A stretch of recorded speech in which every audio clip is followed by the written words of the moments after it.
Je m'appelle Nathan, j'ai 25 ans et j'ai suivi des études d'ingénieur de gestion à l'école de commerce Solvay Business School in Economics and Management. Et mon mémoire a été primé le 11 mars dernier lors du 32e concours international de mémoire.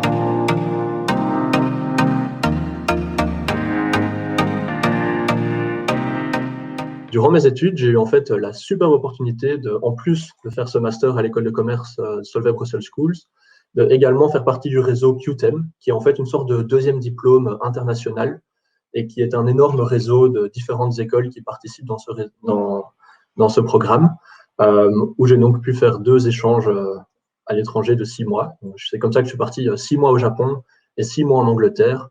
Et ensuite, j'ai fini mes études par ce mémoire pour lequel j'ai été récompensé le 11 mars dernier. Alors, j'ai découvert ce concours grâce à mon promoteur, professeur Pirotte.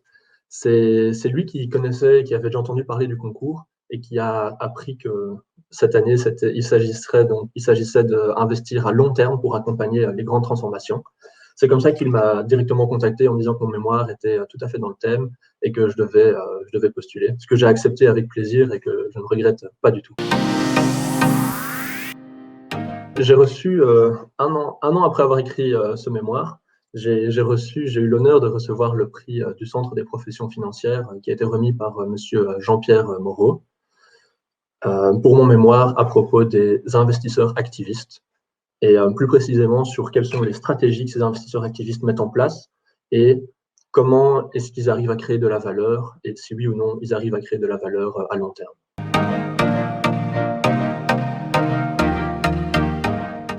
Les investisseurs activistes, peut-être pour remettre en situation, ce sont en fait souvent des hedge funds, ou en tout cas en mémoire, je les ai définis comme des hedge funds qui prennent une petite part, une part minoritaire en général, quelques pourcents, 5 à 10% dans une entreprise.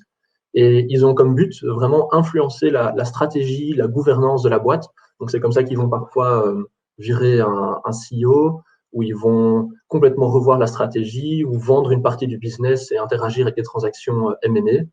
Et ils arrivent à faire tout ça avec seulement une petite part des actions. Et c'est pour ça que ça m'intriguait énormément.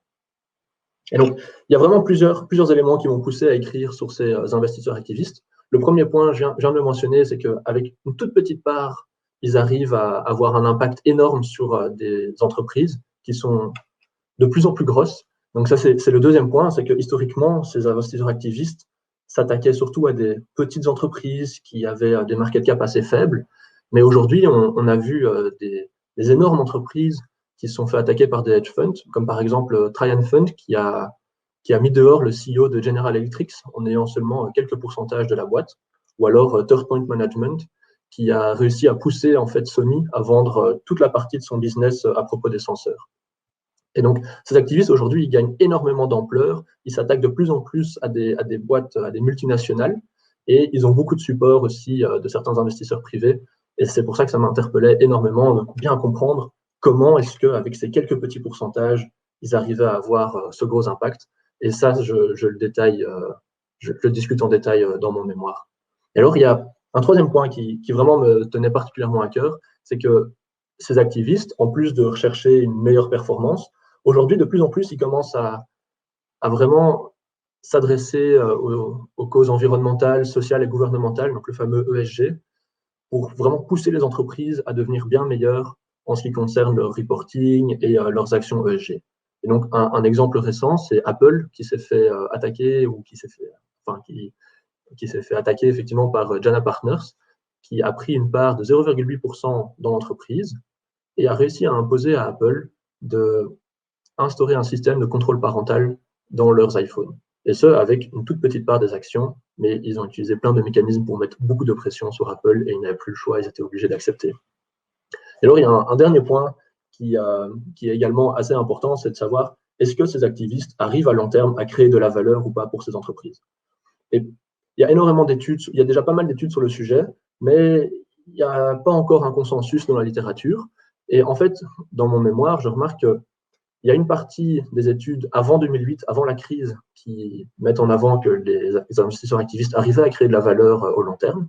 Or, toutes les études après 2008, et c'est comme ça que mon mémoire également conclut, ces activistes n'arrivaient plus à créer de la valeur. Ils créent de la valeur à très court terme sur les premiers mois, mais ça s'estompe et au long terme, il n'y a plus de différence de performance entre ces boîtes targetées par les activistes et les benchmarks classiques comme le S&P 500.